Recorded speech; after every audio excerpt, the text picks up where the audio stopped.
You're listening to PMN Tonga with John Pulu. Whakatulo watu hou eiki pia moe kakai whanua. Taritari fia ki mautolo, koe alhaken ke toi kuata eni ki he whae fiafi. E fiafi pule lulu koe ni pia moe PMN Tonga. You're listening to Radio 531 PI. Now Tonga's Deputy Prime Minister, Lord Ma'afu, had passed away in Auckland this week. Lord Ma'afu, who was 66 years old, had died in the early hours of Sunday morning at Auckland City Hospital. Ko iai ko pulonga ai api ko ongo kie, pia popo uli moe wesite. Pia ko aitawanga ai hu whangalupe, pia moe wai te mata. E ko tari Lord Ma'afu, tuku au lahi, a ui ma oni ai eiki. I he mominiti koe ni o kou taritari fia e tahine kau matapure, ko Pakilau o Aotearoa, Manase Lua. Si o to ofa, Pakilau, malo e tau mau e ai e fiafini. E tau mau e fiafini, sione, pia, kore peke hufanga e tala malo e whanua, ka tā ke whakau he prokalama o e ahoni malo. Taritari fia mau pe koe Pakilau, pia malo o pito whangahoko whatongia, me he ngahi a whatongia kehe o ku ke whangahoko whatongia ai, ka koe tahafo kene ngahi a kakala, pe koe whatongia o Pakilau o Aotearoa, koe tahafo kene ka o matapure o Lord Ma'afu, tuku au lahi o vaini. Ka take pe mua e Pakilau o ome pehaki, whamatala whikau aki pe mue ongo ki he kainga o Ma'afu, he mao e ongo whamamahe koe ni. Malo pito, sione, pia mone au pito, koe mea niku loloma au pito, pia whaloloma, pia mau, angi e pe koe lau mau, inu pia hagoi mata, koe si pekia ho mau weiki i Aotearoa. Pia ku mau, teke mau toe ilo pe koe haa, tau mua ai whanua, kai ke, koe anga pe ia e ui maoni oni, ai eiki, one tari ai ui maoni oni koe ni. Pia kono moni e sione, o ku ongo au pito ki he kolo, pe foki ki he haavea hono kotoa. Koe ho eiki koe ni, koe ho eiki nai ofa moni hono kainga. Pena kai ko hat eiki na tau pehe tene hanga whaka kawhenga i hono kainga i kai. Pea o ku koe ni ko tamasi en ko te vitaunga, a amanakien kene mea i he fohe o e haavea lahi, ko e ulu e haavea lahi. O iai amanaki le rei, he ko e tāsi pinga le rei hono eiki, o ku hoko pe ai tamasi ko te vitaunga ki ai. Na kei ke loto a te vitaunga kene whakakawenga i hono kainga. E o ku mau pe mea kotoa, pea ko e whailotu, o whakahoko ia ai fiaf, ai kone ospeni, e u lere atu ki Henderson, i he Morrison's Funeral Home, i he whikaua wanoa Universal Drive i Henderson. Ai ko matahe ono e sione.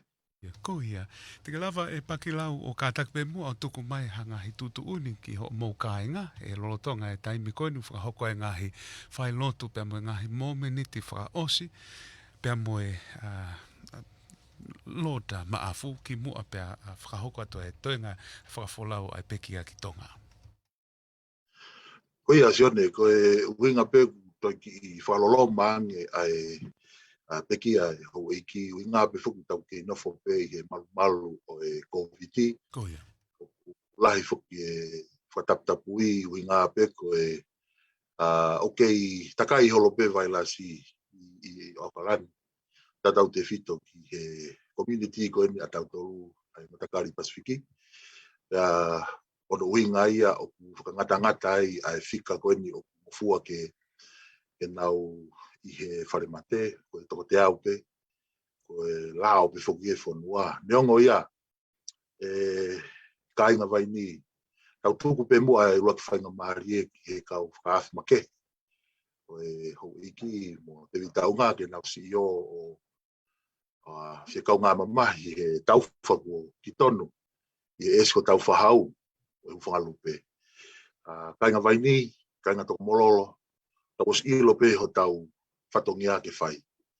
Tau inu aloi mata pe mo whai whatongia. Pe o ato e whai hato e loto mamahi, ia whahinga mea, koe atu ngai tau nofo i e malu e COVID, o pau peke pehe. Ato o naki lewa, o ki tau tolu ia. Koe ato o naki, i he wheituta tau pe, i he ntasoni, koe ono, koe taimi koe ono ki he walu, ia kai ke toi whoroa ange iai. Koe taimi pe o kuo mai, o ngā pe koe ngā hi whakatapu koe COVID. Palo koe ki ngongo pe ia e... Malo pito e pakilau e na oku whakapapau ai pe e whakahaere pe kia ki tonga eiki, ki ono api mau? Koia, koe mau ia, koe atu si te mahalo he wiki kahau, mau ki ai, ka koe mea whakatopure anga whoki ke ko lot maafu, koe taha ia kau ngau e mai moa, ngau e wholoa i he pure anga hau o tupou mo Hawaiki.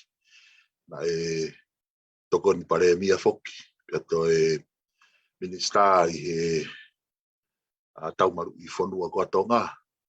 Nai toi colonel whoki nai so dia maf. Ai ai pe ai whakaamo ai manaki. Lere i pe mea kotoa he ko e o kai ko ha mea whakaeiki enu. Tau pe he ko e state responsibility pe enu. O e pure anga hau o tonga ke nau. Whai nau lere i taha ki he eiki koen kua tō tau i he whanua koen kua Aotearoa. Pea sione ko i pe o tau kau kotoa pe he mamahi pea mo e ongo e ko e lavea koe ni o lavea kotoa ai kup kotoa o e sino koen. Pea ko tui pe sione o iai pe ha kapau iaha ni ihu nau. Fia whakahoko atu hana ofa ki he tamsiko te whaita unga ki e Wesite i o ki e Atape. Atape, pea kapau nau fi e whetutaki pai. Whainga taimi pe, ko whika ena te utoki sene atu pe kapau ngaha kau whetutaki mai. Ki hao pe koe tamasi i lau pe whakahoko ki pe ki ai. Malo sione. Koe whakausio ki pe tala noa ka taki pe e pakilau. What do you think Lord Ma'afo will be remembered for? He koe tafoke ni one of our senior nobles, pea koe ulufokia o e haahawea. Pea koe toko tafoke ni na ne whakahoko whatongia ma ai pure anga mahalo e tolu pe whānai, eh? I ne whakahoko whatongia koe whakafoforo whare rea pea koe tafoke ni ngahi portfolios koe ta whaki koe ni o e kere, which is a very, koe ngau mahu I ngau pito ai potu ngau e koe ia. But if you had to share, something that he will always be remembered for, te wātaki whainga maari e koe ni maau ka taki pe pakilau. Shone, if I can share this in English for those non-Tongan speakers, Lord Mafu comes from a long line of chiefs of the Ha'awea clan.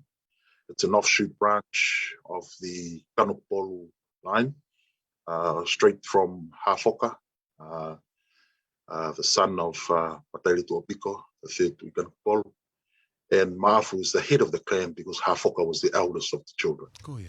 So that's the reason why Mafu is the head of the Ha'awea clan, which includes Lawaka, Wakano, Lasike, Fohe, Lamu, many others. There are two split clans, is the Ha'awea Si'i, Ha'awea Lai. Mafu's the head of both.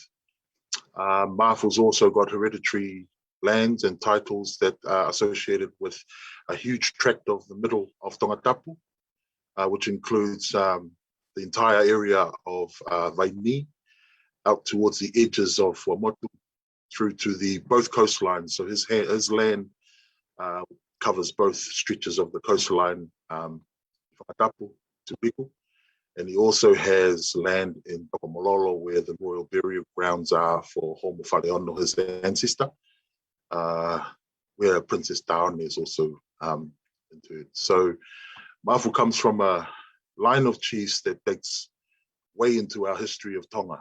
And the Ha'awea is probably the largest, most powerful clan in Tonga in terms of number, prestige, and size. In fact, the three current noble representatives in Tonga are all three Ha'awea representatives. So it is with much sorrow that we see our chief pass away in these lands, but that's why he has chiefs here to make sure that the ceremonies are taken up in the right way. So it's my honor to be here to farewell my chief, but also to ensure that we give him the send-off that he deserves. So it is with great sorrow that we perform this task, but it's a task that has to be made. Whamalo la hia tukia koe, pakilau o Aotearoa, manase lua e toko ni mai, mo ome ngahi o ngongo koe ake, inase ia hou eiki, pea lau ilo kia kakai whanua he mo miniti koe ni. Whamalo la hia tu pea kuata i heni pea moe, whikau ngā mamahi kia eiki te vita unga, pea pefoki pea mo eiki whangaake veikune, ko hi koe o ngongo whamamahi koe ni o kua tōtonu i hona loto whare he taimi koe ni. Malo a pito si toko ni mange porokala mapakilau. O whalahiat kia koe pia pefu ke toenga o e kainga o maafu tuku i aulahi. Malo. Malo a pito se. O whatu.